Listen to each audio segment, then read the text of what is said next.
Are you intellect, very intelligent, working every moment with your mind?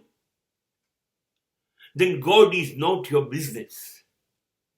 તમે બુદ્ધિશાળી છો, તમારી પાસે તર્ક છે, વિચારો છે, દલીલ છે, હા તો તમારી પાસે શ્રદ્ધા નહીં હોય, ટ્રસ્ટ, ફેથ ના ના ના એ ના હોય, એ તમારું વિચાર ક્ષેત્ર નથી.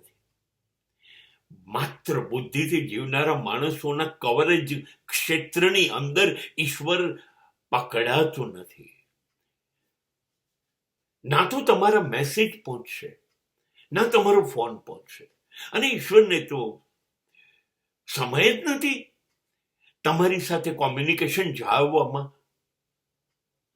સાચે કહું છું, બુદ્ધિનું કામ નથી. ઈશ્વર એ શ્રદ્ધાનું નામ છે, લાગણીનું નામ છે, ભાવનું નામ છે, પ્રેમનું નામ છે. હવે બુદ્ધિથી શું લાગે વગે, એટલે બિચારો ખોવાઈ જાય છે, ગાયબ થઈ જાય છે.